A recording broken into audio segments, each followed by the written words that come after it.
worship you. We pray in Jesus' name. Amen. Amen.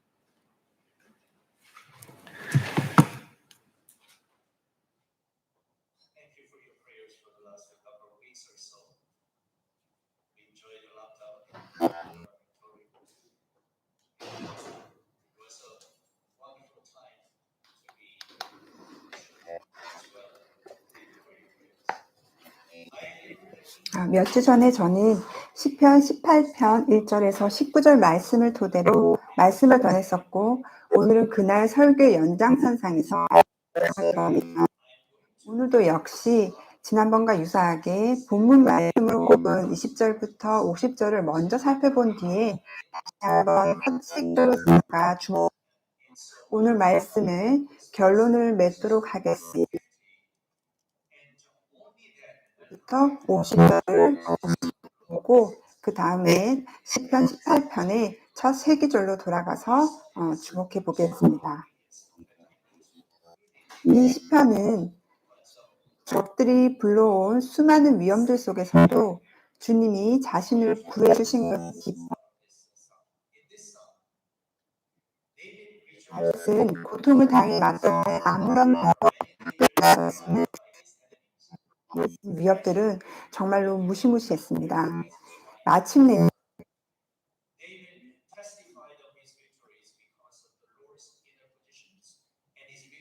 정말로 무수히 많은 시련과 고통의 시간이 지나야만 했음을 증거하는 것이기도 했습니다. 어쩌면 우리는 승리를 얻기까지는 영문모를 부당한 갈등과 싸움들이 전제되어야 한다는 사실을 모른 채 그에 따른 수고와 눈물의 결과라 할 수 있는 승리하는 삶만 소망하는지도 모릅니다. 이 점에서 우리는 하나님께서 다윗을 구원하신 것과 관련해서 몇 가지 교훈을 배울 수 있습니다. 먼저 고난은 대상을 가리지 않는다는 사실입니다. 선한 자나 악한 자 모두 차별 없이 시련과 비극을 경험할 수 있습니다. 다윗의 의로운 성품과 하나님을 향한 굳건한 믿음도 그에게 완벽하게 평온한 삶을 제공해 주지 않았을 뿐 아니라 그를 대적한 악인들의 적대감과 증오를 한 방에 날려보낼 수는 더더욱 없었습니다. 태양이 선한 자와 악한 자 모두를 비추듯이 사람의 타락의 결과도 선한 자나 악한 자 할 것 없이 우리 모두에게 상처를 입히고 해를 끼칩니다. 그 좋은 예로 코비드-19을 생각해 보십시오. 이 바이러스는 그 피해자의 종교나 도덕성 등과 아무 상관없이 누구나 공격합니다. 사실 어떻게 보면 도덕적으로 올바른 사람들이 악인들보다 고난과 시련의 무거운 짐을 더 많이 짊어지고 살 수 있습니다. 왜냐하면 그들은 죄 많은 생활 방식을 따르지 않으려 스스로를 절제할 뿐 아니라 정의를 믿는 자들이기 때문입니다. 특별히 그런 그들이 어떤 문제나 고난의 원인을 스스로에게서 찾을 수 없게 될 경우 왜 자신이 그런 부당한 일을 겪어야만 하는지 알수 수 없게 될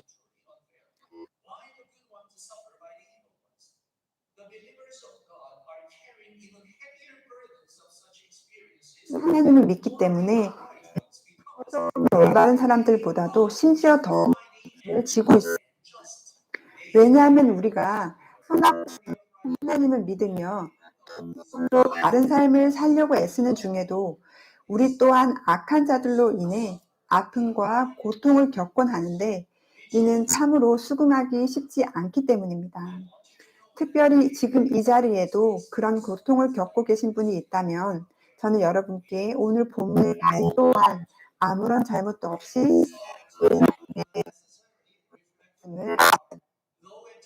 물론 우리 삶에서 마주하는 고통이 결과에는 하나님 어떤 잘못 때문인 것은 아닙니다.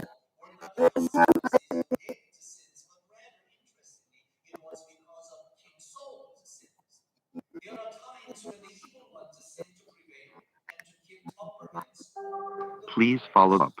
The suffering is not always a consequence of our sins and iniquities. It gives us a room to think about the possibility that 우리에게 결코 우리 자신이 우리 삶의 진짜 주인은 될 수 없음을 증명해 보이는 것이기도 합니다. 신자인 우리들의 삶도 다른 사람들의 삶으로부터 완전히 분리될 수 없고 오히려 우리를 포함한 모든 인류는 서로 연결되어 있습니다. 그래서 우리 삶은 서로 영향을 미칩니다. 예를 들어서 한 지역 사회가 환경을 오염시킬 경우에 그 오염이 딱 그 지역에서만 경계를 두르고 멈추는 것이 아니라 그 주변으로도 확산됩니다. 또 한 국가가 전쟁을 치를 경우에 그 영향은 그 이웃 국가들로도 퍼집니다. 또 신앙적으로는 한 세대의 죄가 다음 세대로까지 부정적인 영향을 미칠 수 있습니다. 좋은 예로 사울 왕은 하나님께 불순종하고 반역했습니다. 그런 그의 죄가 죄 없는 다윗에게 문제를 가져왔습니다. 즉 다윗의 고통은 사울이 얼마나 그를 죽이려 악한 마음을 품었는지에 따라 달라졌었습니다.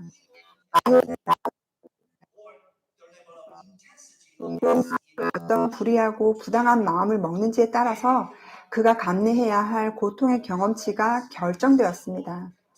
가슴 아프게도 의인들이 악인들의 손에 의해서 인생의 쓴맛을 경험할 때가 있습니다. 다윗의 경우 확실한 한 가지는 그 스스로는 그런 환난을 벗어나기 위해 할 수 있는 일이 아무것도 없었다는 것인데 이는 마치 그가 그런 고난을 수행받은 것과 같았습니다. 즉 그는 악인들로부터의 부당한 대우나 처사에 대해서 거의 아무런 손을 쓸 수가 없었고 이를 피할 길도 없었는데 이는 정말로 불합리하고 이해하기 어려운 일이었을 것입니다. 때때로 그 동일한 딜레마가 신자들의 마음을 낭망하게 합니다. 어떻게 의인이 고통받을 동안에 반대로 악인은 형통할 수 있단 말입니까? 이 괴로운 마음을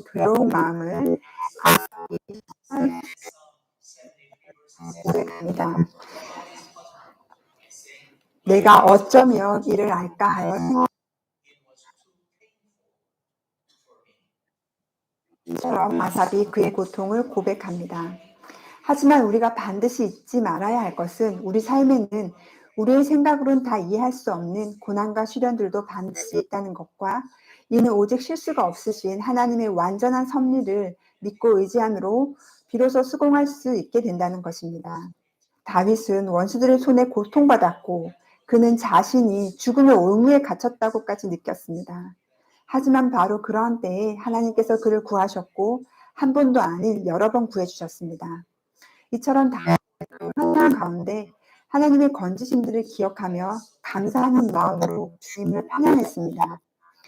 오늘 본문에서 다윗은 자신을 위해 마침 하나님께서 개입한 것은 자신의 바른 생각과 행동에 대한 하나님께서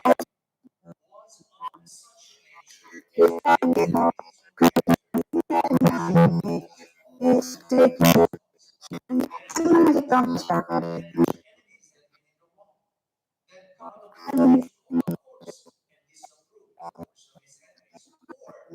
가르치고 이루심을 분명하신 것이기도 했습니다. 요팔의 하나님은 그의 백성을 의로움으로 하시는 분이시며 그 분이 완전 무결하신 의로우심으로 그가 의롭다고 하시는 것도 항상 옳을 수밖에 없습니다. 이제 본문의 내용을 살펴보면 무엇보다 먼저 하나님의 의롭고 거룩하신 본성에 대해 이야기해야 합니다. 즉 하나님은 거룩하시고 죄를 짓지 않으시기 때문에 주님의 자녀를 위해 베풀어 주신 도움은 불의하거나 부당한 것일 수는 없습니다. 오늘 본문 30절 말씀이 하나님의 도는 완전하고 여호와의 말씀은 순수하니 그는 자기에게 피하는 모든 자의 방패시로다라고 이를 잘 증거합니다. 이 것은 하나님께서는 의로운 영으로 구해주신다고 말하는 가운데 하나님 그분을 알리고 있습니다. 즉 그는 하나님을 완전하시다고 했습니다. 이 완전함에 해당하는 전부의 올바른, 건전한, 완전 무결한 등의 의미도 지녔습니다. 면에서 신명기 32장 4절 말씀도 여기시니 그가 하시기를 완전하고 그의 모든 길이 정의롭고 진실하고 거짓이 없으신 하나님이시니 공의로우시고 바르시도다라고 하나님의 완전하심을 잘 증거합니다.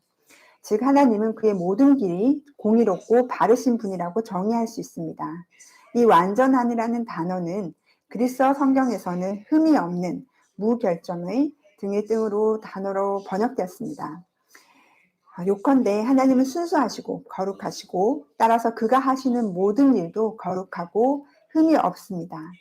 오늘 본문에서 다윗을 위한 하나님의 도우심이 정당한 이유는 하나님은 다윗의 죄악된 욕망을 만족시켜 주시려고 그를 구출하셨던 것이 아니라 그의 의로움에 합당한 정의를 보여주신 것이기 때문입니다.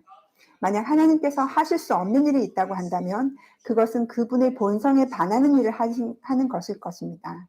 예를 들어서 그는 거짓말 하실 수 없으십니다. 이러한 하나님의 불가능함은 사실은 그분께만 있는 고유한 능력입니다. 왜냐하면 그것은 자신의 본성과 대치되는 일은 절대 하지 않는 정말로 강력한 능력이기 때문입니다. 이 점을 이해할 때 우리는 하나님께서 다윗을 환난으로부터 구하신 일들은 그분의 영광을 반영한 신성한 정의를 행하신 것임을 분명히 알 수 있습니다. 더불어 이는 하나님께서 그분의 신성한 본성을 따라 다윗의 기도를 들으시고 또 이에 응답하셨던 것이기도 합니다. 시편 66편 16절에서 20절 말씀은 이렇게 말씀합니다. 하나님을 두려워하는 너희들아 다 와서 들으라. 하나님이 나의 영혼을 위하여 행하신 일을 내가 선포하리로다. 내가 나의 입으로 그에게 부르짖으며 나의 혀로 높이 찬송하였도다. 내가 나의 마음에 죄악을 품었더라면 주께서 듣지 아니하시리라. 그러나 하나님이 실로 들으셨으며 내 기도 소리에 귀를 기울이셨도다. 하나님을 찬송하리로다. 그가 내 기도를 물리치지 아니하시고 그의 인자하심을 내게서 거두지도 아니하셨도다. 아멘. 특별히 우리가 기도하는 가운데도 마음에 죄를 품는 경우에 대해서는 18절이 경고하고 있습니다. 내가 나의 마음에 죄악을 품었더라면 주께서 듣지 아니하시리라고 말입니다. 여기 품었더라면이 품다에 해당하는 그리고 히브리어를 번역한 그리스어는 목적이 있어서 관심을 갖고 무엇을 유심히 보는 사람을 가리키는 의미를 지녔습니다. 즉 우리가 죄악된 쾌락을 좇는 생각으로 기도할 경우에는 하나님께서 그런 우리의 기도는 듣지 않으실 것을 알려줍니다. 부연하면 하나님은 우리 기독교 신자들이 그분의 이름을 부르며 기도하기 때문에 우리 기도를 들으시는 것이 아니라 우리가 그분의 자녀이고 또 그분의 뜻에 따라 기도하기 때문에 우리 기도를 들으신다는 것입니다. 즉 단순히 우리가 기도한다고 해서 하나님께서 우리 기도에 응답하셔야 할 의무는 전혀 없으십니다. 그보다는 우리가 그분의 뜻을 따라 기도할 때 그가 우리 기도에 응답하실 것이기 때문에 따라서 우리는 그분의 신성한 속성을 거스르지 않는 의로운 이유들로 기도해야 합니다. 더불어서 본문의 다윗은 주님께서 자신의 의로운 기도를 들으셨을 뿐 아니라 자신의 의로움에 대해 상 주셨다고 했습니다. 우리가 기도를 의로운 이유로 해야 되는 이유입니다. 다윗은 자신의 의로움에 대해 하나님께서 상 주셨다고도 했습니다. 바로 20절이 여호와께서 내 의를 따라 상 주시며 내 손의 깨끗함을 따라 내게 갚으셨으니 라고 말씀합니다. 특별히 이 귀절에서 우리는 히브리식 대꾸법의 아름다운 은유를 발견합니다. 즉 여호와께서 내 의를 따라 상 주시며 라는 부분은 이후에 내 손의 깨끗함을 따라 내게 갚으셨으니와 좋은 대꾸를 이룹니다. 여기 상으로 번역된 히브리어는 넉넉히 주다, 보상하다를 뜻하는 단어가 쓰였습니다. 또 갚으셨다로 번역된 히브리어는 돌려주다, 보상하다 등의 뜻을 지녔습니다. 즉 이 두 진술 모두를 고려할 때 우리는 다윗이 하나님의 은혜로 말미암아 자신의 한 일에 합당한 대로 풍성히 거두었다고 결론 지을 수 있습니다. 이는 우리에게 주님 안에서 드리는 우리의 수고도 헛되지 않으며 때가 이르면 우리 또한 뿌린대로 거두게 될 것이라는 사실을 상기시켜 줍니다. 하나님의 뜻에 순종한 신자들의 삶은 결코 헛되지 않고 자신에게 유익한 열매를 풍성히 맺을 것입니다. 특별히 이 20절에서 내 의를 따라라는 부분이 내 손의 깨끗함을 따라와 정확한 대꾸를 이루는데 우리는 여기서 내 의라는 또 다른 흥미롭고 중요한 개념을 발견합니다. 크리스천 신자라면 우리에게 구원을 가져오는 정받은 의에 대해서는 들어보았을 것입니다. 우리는 우리 자신의 의로움이 아닌 그리스도의 의로움으로 인해 구원받은 사실을 듣고 또 믿었기 때문입니다. 이 모두는 구원의 교리면에서 정확히 올바릅니다. 하지만 안타깝게도 이 가르침은 신자들에게 의로운 삶을 사는 것이 좋기는 하지만 그래도 그렇게까지 중요한 것은 아니라는 식의 발상을 낳도록 오용되어 왔습니다.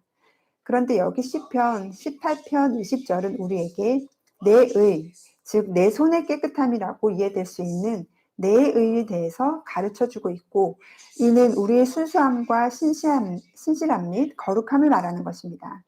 본문의 다윗은 적들로부터 갖은 공격과 수모를 당해 마땅할 아무런 잘못도 하지 않았었기에 결국 그런 그의 순결함이 하나님께서 그의 기도에 응답하시는 근거가 되었습니다. 하나님은 우리의 기도뿐 아니라 우리가 어떻게 사는지도 보십니다. 우리의 의로운 삶은 우리에게 언젠가는 주님의 섭리대로 그 보상을 가져올 것입니다. 이를 기억하셔서 선을 행하시되 지치지 않으시기를 권하고 싶습니다. 어쩌면 그 열매는 늦게 올 수 있지만 언젠가는 그 보상이 있을 것입니다. 그리고 이 본문 20절에 내 의와 내 손의 깨끗함은 이어지는 21절부터 23절 말씀인 이는 내가 여호와의 도를 지키고 악하게 내 하나님을 떠나지 아니하였으며 그의 모든 규례가 내 앞에 있고 내게서 그의 율례를 버리지 아니하였음이로다. 에서 잘 모셔되고 있습니다. 이를 함께 보시겠습니다. 본문 20절입니다. 그리고 21절에서 23절 말씀입니다. 이는 내가 여호와의 도를 지키고 악하게 내 하나님을 떠나지 아니하였으며 그의 모든 규례가 내 앞에 있고 내게서 그의 율례를 버리지 아니하였음이로다. 또한 나는 그의 앞에 완전하여 나의 죄악에서 스스로 자신을 지켰나니. 아멘. 특히 21절과 22절은 모두 아니하였으며와 아니하였음이로다라는 전미사를 통해서 그 내용이 앞서의 진술의 유임을 밝히고 있습니다. 즉, 이 세 기절은 다윗이 주님의 도움으로 건져지는 보상을 받을 수 있었던 6가지의 이유에 대해서 설명합니다. 첫째, 그는 여호와의 도를 지켰습니다. 그는 하나님의 도를 따라 행했고 그의 동료들을 존중했습니다.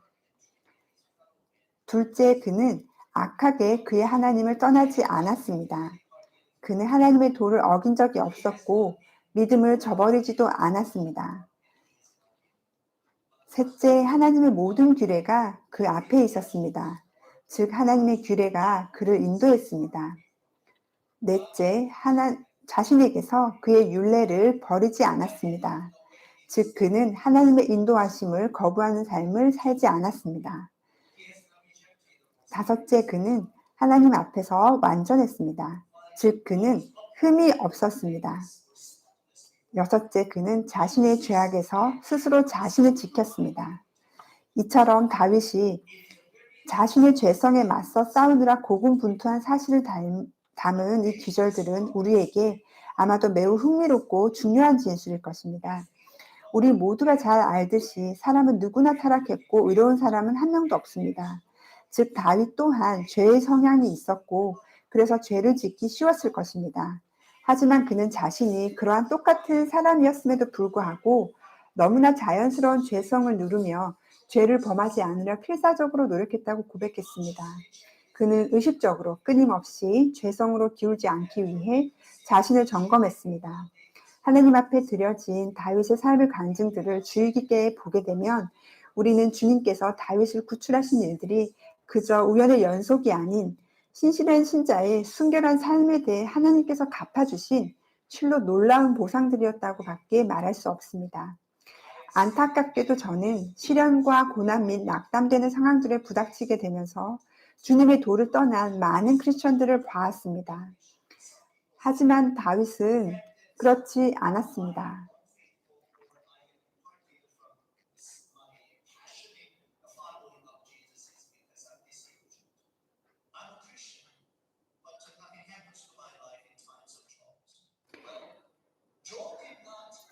또 욥은 자신의 아내가 그러했음에도 그는 끝까지 믿음을 지켰습니다.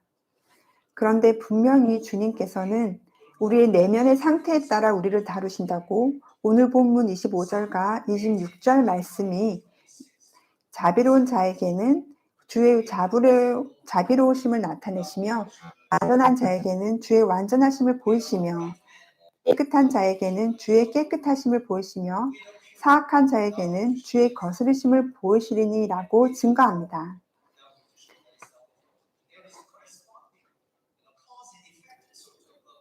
이에는 원인과 결과에 대해서 대꾸를 이루고 있습니다. 하지만 이는 하나님께서 사람을 대하시는 신성한 방식에 관한 일반적 진술입니다. 따라서 모든 일들이 하나님의 이 섭리 안에 있을지라도 우리의 한정된 생각으로 보기에는 세상의 많은 일들에 이러한 일반적 원칙이 잘 반영되지 않는 것 같거나 심지어 그 반대인 것 같이도 느껴질 수 있다는 점입니다. 예를 들어서 의인이 고통당할 동안에 오히려 악인은 형통하는 것처럼 보일 때가 있습니다. 이는 단순하게 보면 본문에서 말씀하고 있는 하나님의 일반 원칙에 완전히 모순되어 보입니다.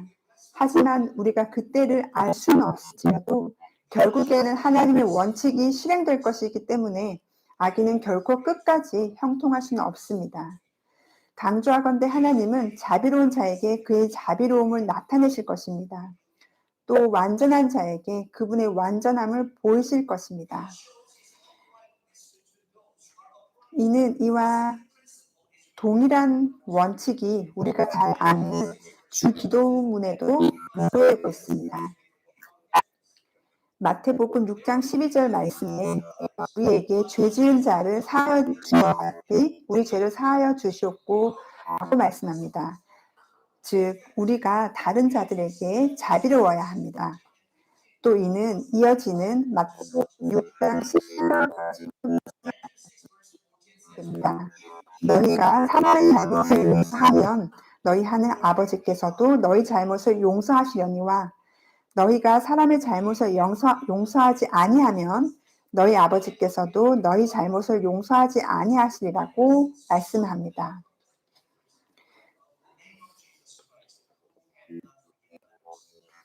저는 크리스천이 주의 이름으로 어떤 다른 사람을 용서할 수 없다고 말하는 크리스천들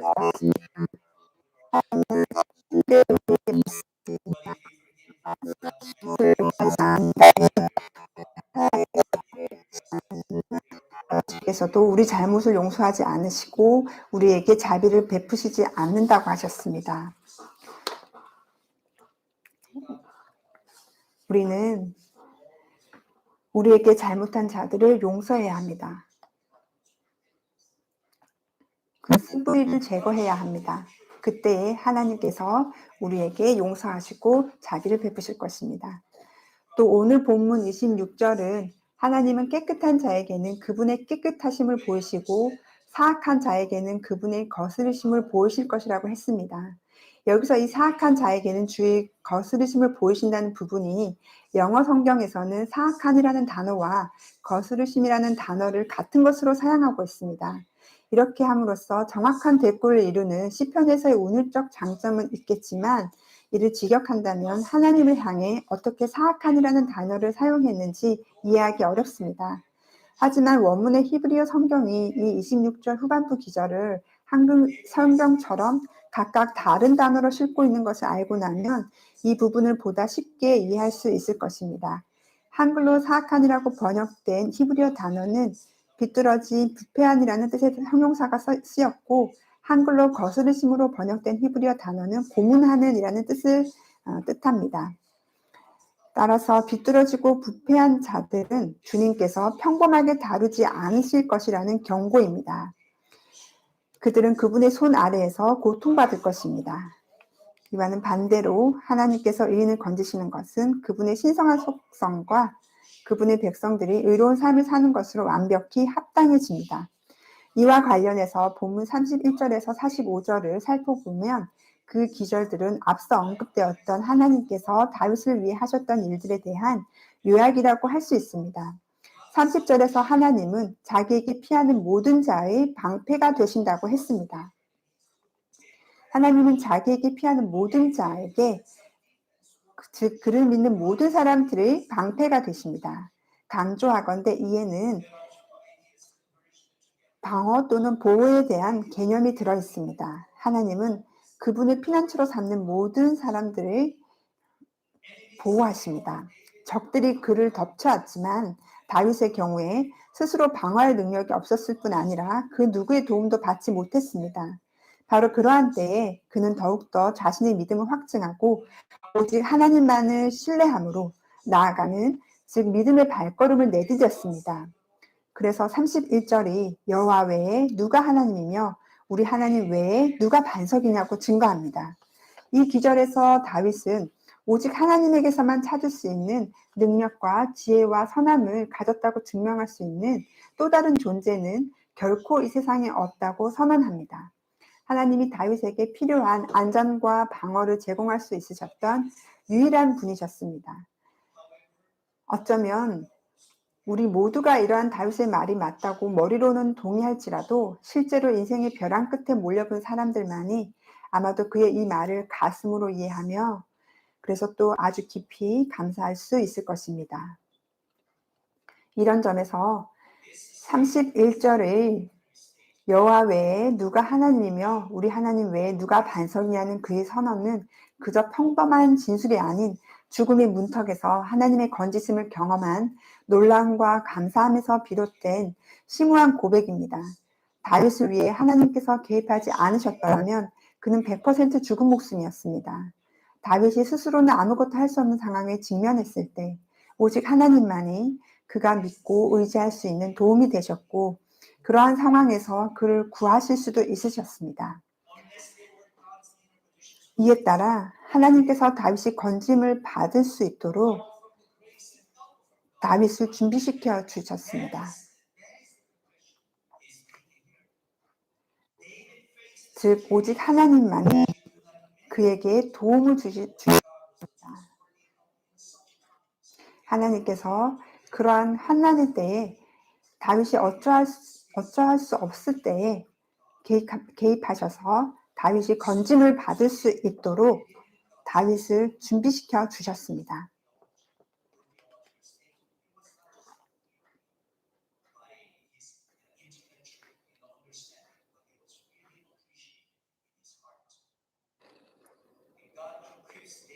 어쩌면 방금 들은 이 말씀이 이상하게 들리실지 모르지만 다시 말씀드릴 건데 저는 하나님께서 다윗을 구했다고 말씀드리지 않았고 대신 하나님께서 다윗으로 하여금 구해짐을 받을 수 있도록 준비시켜 주셨다고 말씀드렸습니다. 오늘 본문 32절에서 34절 말씀은 이 하나님이 힘으로 내게 띠띠우시며 내 길을 완전하게 하시며 나의 발을 암사슴 발 같게 하시며 나를 나의 높은 곳에 세우시며 내 손을 가르쳐 싸우게 하시니 내 팔이 놋활을 당기도다 라고 바로 그 근거를 제공합니다. 즉 이 구절들에는 다윗을 준비시켜 주신 것에 대한 주님의 은혜를 묘사하는 5가지 동사가 나와 있습니다. 먼저 하나님은 힘으로 그를 띠띠우셨습니다. 힘으로 허리를 두르는 것은 강한 힘을 발휘합니다. 힘으로 허리를 두르시는 일은 그가 수고할 동안 그의 일을 방해하거나 지체하는 일이 없게 하기 위함이었습니다.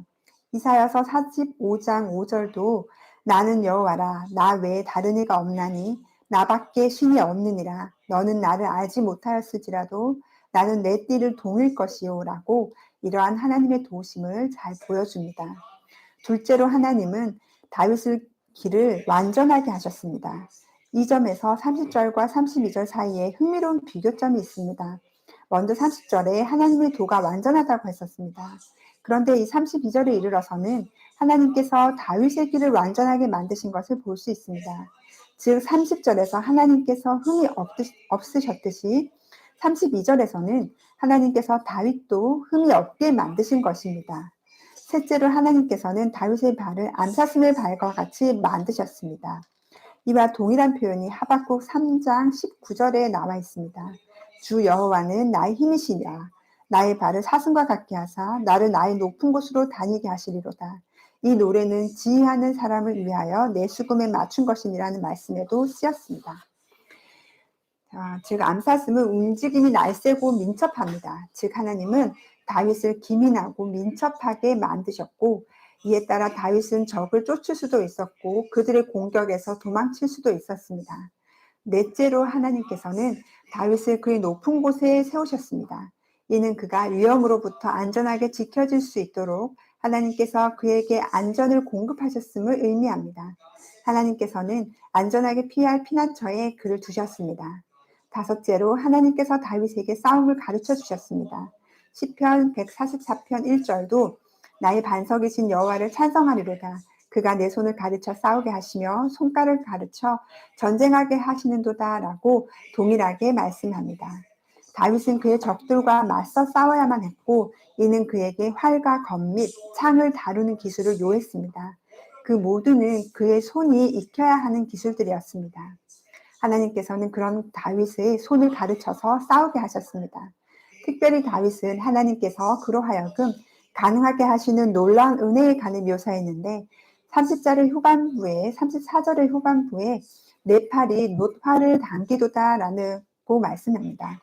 이는 다윗이 연약한 나무가 아닌 금속활을 당길 수 있을 정도로 힘이 강해졌다는 묘사입니다. 하나님께서는 다윗의 모든 적들을 제거해 주는 대신에 다윗이 그들을 무찌르고 전쟁에서 승리할 수 있도록 그를 강하게 만드셨습니다. 이는 하나님께서 다윗을 준비시킨 방식이고 또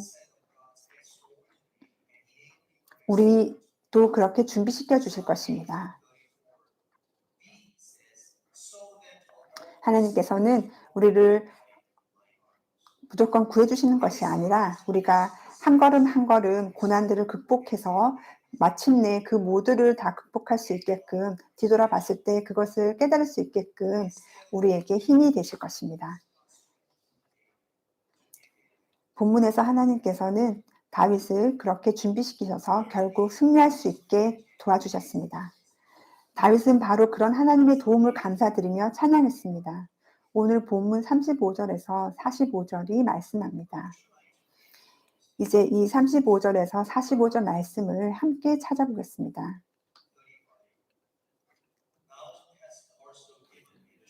함께 읽으시겠습니다. 또 주께서 주의 구원하는 방패를 내게 주시며 주의 오른손이 나를 붙들고 주의 온유함이 나를 크게 하셨나이다. 내 걸음을 넓게 하셨고 나를 실족하지 않게 하셨나이다. 내가 내 원수를 뒤쫓아가리니 그들이 망하기 전에는 돌아서지 아니하리이다. 내가 그들을 쳐서 능히 일어나지 못하게 하리니 그들이 내 발 아래에 엎드러지리이다. 주께서 나를 전쟁하게 하려고 능력으로 내게 띠띠우사 일어나 나를 치는 자들이 내게 굴복하게 하셨나이다. 또 주께서 내 원수들에게 등을 내게로 향하게 하시고 나를 미워하는 자들을 내가 끊어버리게 하셨나이다. 그들이 부르짖으나 구원할 자가 없었고 여호와께 부르짖어도 그들에게 대답하지 아니하셨나이다. 내가 그들을 바람 앞에 티끌같이 부서뜨리고 거리에 진흙같이 쏟아버렸나이다. 주께서 나를 백성의 다툼에서 건지시고 여러 민족의 으뜸으로 삼으셨으니 내가 알지 못하는 백성이 나를 섬기리이다. 그들이 내 소문을 들은 즉시로 내게 청종하며 이방인들이 내게 복종하리로다. 이방 자손들이 쇠잔하여 그 견고한 곳에서 떨며 나오리로다. 아멘. 특히 다윗은 35절, 39절, 40절, 43절에서 주께서라고 직접적으로 언급하면서 그를 구해주신 모든 감사를 하나님께 돌리고 있습니다. 그 가운데 그분을 높이며 또 찬양합니다. 다시 한번 첫째 35절에서 주의 구원하는 방패를 다윗에게 주셨다고 다윗은 고백했습니다. 즉 그를 적들로부터 지켜주셨습니다. 하나님께서 그를 방패를 두르신 듯이 지켜주셨습니다. 그리고 또 39절에서 주께서 다윗을 전쟁하게 하시려고 이적으로 띠를 띄우셨습니다.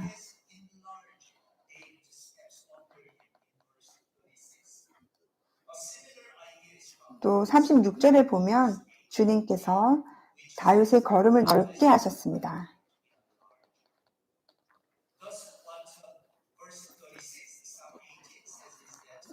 즉 36절이 말하는 바는 하나님께서 다윗의 발이 누빌 넓은 장소를 주셔서 그가 장애물이나 걸림돌 없이 걸을 수 있게 하셨다는 뜻입니다. 이제 다윗은 갇히고 방해받던 길에서 벗어나서 그의 가는 길에 모든 장애물은 치워지고 자유로워졌습니다. 그는 siksik하게 걸을 수 있게 되었습니다. 이전에 다윗이 절름발이었다면 이제 그는 힘있게 걸을 수 있게 되었습니다. 이어서 39절 전반부에서 하나님께서 다윗을 전쟁하게 하려고 능력으로 그에게 띠띠우셨습니다. 그리고 39절 후반부를 보면 하나님께서 다윗의 적들을 굴복시키셨습니다. 즉 하나님께서 다윗으로 하여금 그들을 무찌를 수 있는 능력을 주신 것입니다. 그 모두는 하나님께로부터 왔습니다. 더불어 40절을 보면 하나님께서 적들이 다윗에게 복종하게 만드셨습니다. 다윗의 원수들의 등이 그에게로 향하게 하셨다는 말은 그들이 다윗에게 항복하거나 복종한 것을 묘사한 것입니다. 이어서 43절 전반부를 보면 하나님께서는 백성의 다툼에서도 다윗을 건져주셨습니다. 즉 하나님은 사람들의 다툼 혹은 다윗을 내치고 반란을 일으키려던 백성들의 시도들로부터도 그를 구해주셨습니다. 또 43절 후반부를 보면 하나님께서 다윗을 여러 민족의 으뜸으로 삼으셨습니다. 이는 그가 그를 둘러싼 주변 국가들의 머리가 되었음을 의미합니다. 그 주변국들이 다윗에게 엎드렸고 그가 그들을 다스린 것입니다. 이처럼 이 모든 하나님께로 왔고 이러한 하나님의 도움은 다윗으로부터 감사와 찬양을 받았습니다. 바로 이 점이 제가 시편 18편 설교 말씀을 준비하는 동안 제 생각의 점입니다. 바로 하나님께 그 도움에 감사와 찬양을 돌리는 것입니다. 시편 18편의 처음 3기절과 마지막 5기절은 다윗이 하나님께 전반적인 면에서 감사를 돌리는 기절들입니다. 아마도 이 기절들이 이 시편이 말하고자 하는 모든 것의 진정한 요점이라고 할 수 있을 것입니다. 시편 18편 1절에서 3절은 나의 힘이신 여호와여 내가 주를 사랑하나이다 라고 고백합니다.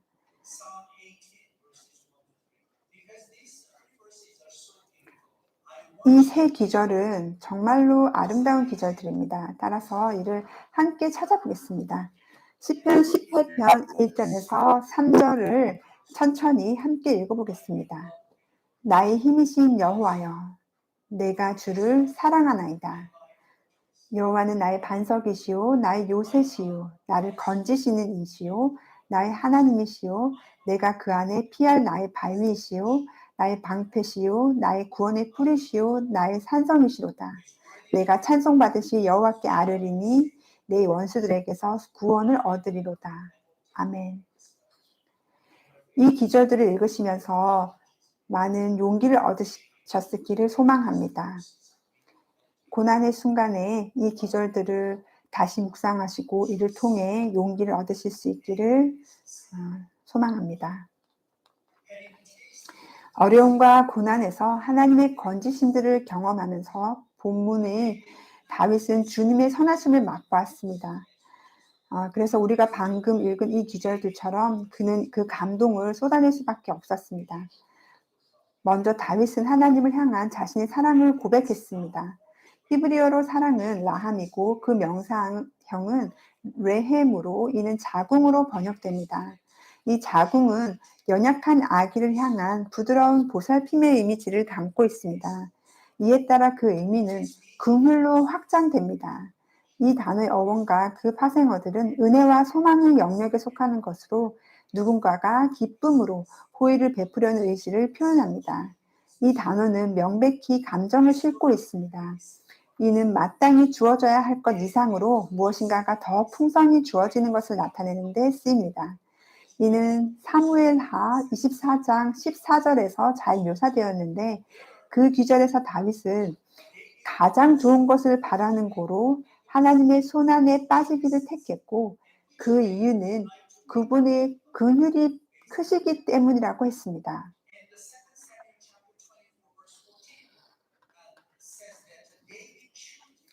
여호와께서는 긍휼이 크시니라고 사무엘하 24장 14절이 증거합니다.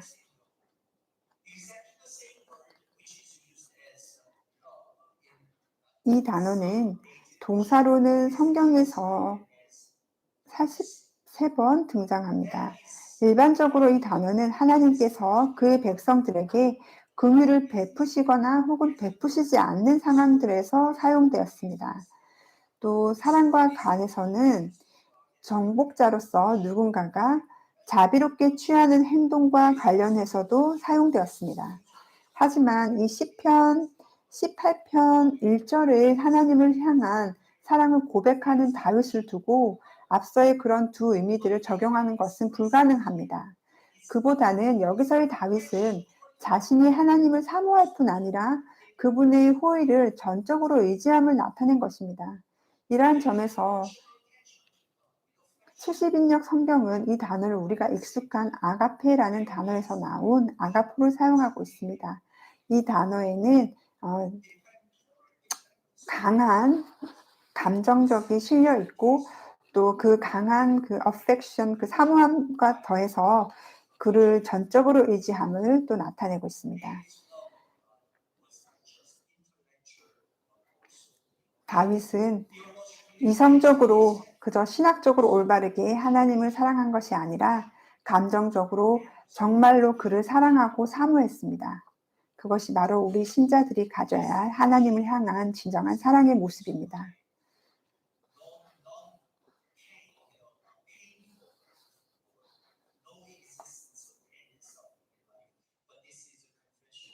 그런데 이러한 사랑의 고백은 아무런 문제가 없는 평안한 삶을 살고 있는 자에게서 나온 고백이 아니었습니다. 다윗은 정말로 어려운 환난의 때를 지나고 있었지만 그때에 하나님을 향한 진정한 사랑을 고백하고 있었습니다. 그리고 다윗은 자신에게 하나님이 누구신지를 또 고백했는데 먼저 하나님이 그의 힘이라고 했습니다. 둘째, 하나님이 그의 반석이라고 했습니다. 이는 종종 2절 후반부에 나오는 바위에 비해서 좀 더 작은 크기의 돌을 의미합니다. 그 바위들의 경우에 성경 곳곳에서 야생동물들이 사는 장소 및 도망자들이 몸을 숨기는 곳, 특별히 이방 군대의 침략의 형태로 나타난 하나님의 심판의 진노를 직면한 자들이 숨었던 곳으로 또 요새나 처소로 몸을 숨기는 장소였던 것으로 나와 있습니다. 반면에 먼저의 반석이라는 단어는 모세가 사막에서 이스라엘 백성에게 양분을 공급할 수 있게 반석을 2번 치며 물을 내라고 명령한 사건에서 관찰됩니다. 이 반석과 바위라는 단어는 사람들이 위험할 때 높은 바위를 안전한 장소로 찾는 사실과 또 적들로부터 도망치기 위해서 사람들이 바위 위로 올라가는 사실을 기반하고 있습니다. 왜냐하면 도망자들은 높이 있고 닿기 어려운 바위 틈이나 그 주변의 깊고 어두운 동굴에 숨는 것으로 자신들의 안전을 도모할 수 있었기 때문입니다. 그래서 바위들은 위험한 시기에 피난처가 되었고 또 산 아래에서는 안전할 수 없는 자들이라도 그곳에서만큼은 종종 보호받을 수 있었습니다.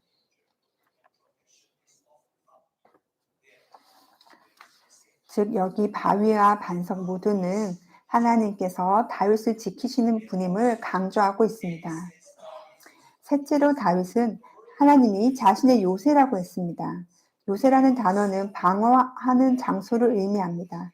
적이 쉽게 접근할 수 없는 요새 안에서의 다윗은 안전할 수 있었을 것입니다. 그러한 요새는 종종 바위나 언덕 위에 지어졌기 때문에 그것으로 도망친 사람들은 높은 곳에 자리한 요새 안에서 2배로 안전할 수 있었습니다. 넷째로 다윗은 하나님이 자신을 건지시는 분이라고 했습니다. 즉 하나님께서 그를 위험에서 구하셨습니다. 다섯째로 다윗은 하나님이 자신의 하나님이라고 했습니다. 그가 신뢰한 오직 그분만이 하나님으로서 가지셔야 할 모든 속성을 지니신 참 하나님이셨기 때문입니다. 그분이 주님이시고 살아계신 하나님이십니다. 그분 여섯째로 다윗은 하나님이 자신이 그 안에 피할 바위시라고 했습니다.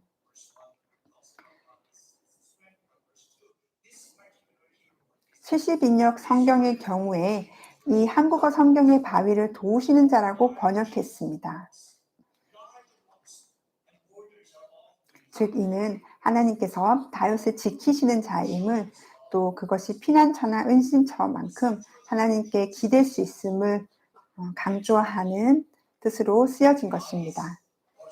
일곱째로 다윗은 하나님이 그의 방패라고 했습니다. 이 방패라는 단어는 일종의 보호막 혹은 방어막으로 이해되며 70인역 성경은 이를 수호자라고 번역했습니다. 여덟째로 다윗은 하나님이 그의 구원을 뿌리시라고 했습니다. 동물에게 뿔은 방어와 힘을 의미합니다. 그들의 힘은 그 뿔에 달려 있습니다. 즉 위험에 처한 우리는 우리의 보호와 방어를 위해서 그 뿔의 힘에 의지하는 것입니다. 다시 말해 하나님은 다윗에게 동물로 보자면 뿔과 같은 존재가 되셔서 그의 방어 수단이 되셨습니다. 아홉째로 다윗은 하나님이 자신의 산성이시라고 했습니다. 즉 하나님은 자신이 위험에 처한 자라고 할 때 산성과 같은 존재라는 것입니다. 잠언 18장 10절도 여호와의 이름은 견고한 망대라라고 이를 잘 보여줍니다. 열 번째로 다윗은 3절 후반부에 하나님께서 찬송받으실 자격이 있다고 했습니다. 그러면서 다윗은 하나님을 향한 그의 믿음도 고백했습니다. 2절 후반부에서 그는 내가 그 안에 피할이라고 말하며 하나님을 향한 자신의 믿음을 선언했습니다. 자신에게 하나님이 누구이신지를 고백한 뒤에 그래서 자신이 그분을 신뢰할 것이라고 선언한 것입니다. 히브리어 성경에서도 이 피할이라는 부분에 피난처 사물이라는 뜻의 단어가 쓰였습니다. 온갖 문제와 시련을 겪을 동안 다윗이 기꺼이 선택한 피난처는 바로 하나님이셨습니다. 그는 하나님 안에서 피난처를 찾기로 마음을 정했던 것입니다. 이 한국어로 피할이라고 번역된 히브리어는 70인역 그리스어 성경에서는 소망으로 번역되었습니다. 즉 이를 따르면 다윗은 나는 그분께 희망을 걸겠다라고 말한 것입니다. 그리고 다윗은 여호와께 아뢰을 것이라고 선언했습니다. 다윗은 고난과 위험을 마주할 때마다 하나님께 가서 도움을 청하겠다고 선언한 것입니다. 그는 과거에 위험에 처했을 때 주님께 피하는 법을 배웠었고 하나님을 향한 그의 신뢰는 결코 헛되지 않았었기 때문입니다. 우리도 마찬가지로 하나님께서 과거에 우리를 어떻게 대하셨는지를 올바로 볼 수 있게 되면 우리도 우리의 미래를 두고 그분에 관해 확신을 가질 수 있을 것입니다. 본문에서 다윗이 여호와께 아뢰므로 자신의 원수들에게서 구원을 얻으리라고 확언할 수 있었던 것을 기억하면서 우리도 하나님께서 우리를 어떻게 대하셨는지를 올바로 기억하고 우리의 알 수 없는 미래에 대해서도 그분을 관한 확신으로 담대하게 나아갈 수 있기를 소망합니다.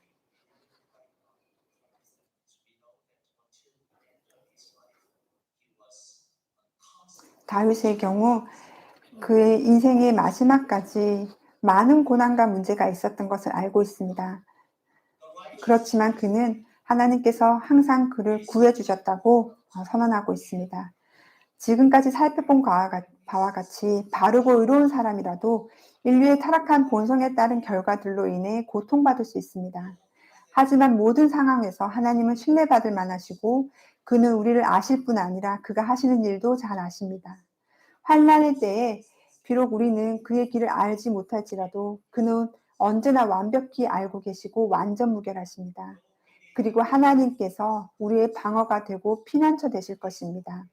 그는 우리로 하여금 적에게서 달아날 수 있게 하시고 또 때가 이르면 그들을 무찌르게도 하십니다. 본문의 다윗은 하나님께서 자신을 홀로 버려두지 않으셨다고 선언하면서 그에 깊이 감사드렸습니다. 하나님이 그의 유일한 소망이셨고 힘이 되셨습니다. 마찬가지로 주님은 우리에게도 피난처 되시고 또 힘이 되십니다. 주님이 우리의 구원자이시자 보호자이십니다. 다윗은 고난과 문제의 때에 하나님에게서 등을 돌리지 않았습니다. 그에게서 도망하지 않고 더욱더 하나님에게 대한 믿음을 확증했습니다. 그에게 닥쳐왔던 문제들이 하나님에게서 그를 떠나게 하지 않았습니다.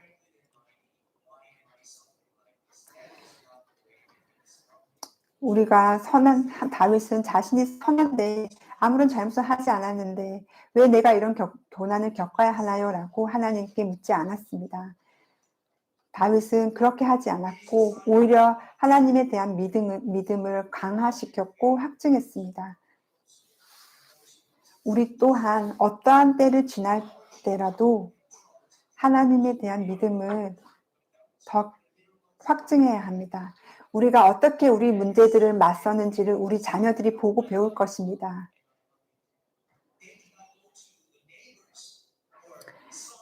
우리 자녀들이 문제를 겪을 때 그들은 다른 이웃들에게나 모르는 사람에게 가지 않습니다. 그들이 문제를 겪을 때, 그들이 마음이 다칠 때, 아플 때 우리 부모님들에게 옵니다. 그리고 사랑한다고 말합니다. 그들이 우리를 사랑하기 때문에 우리에게 기대는 것입니다.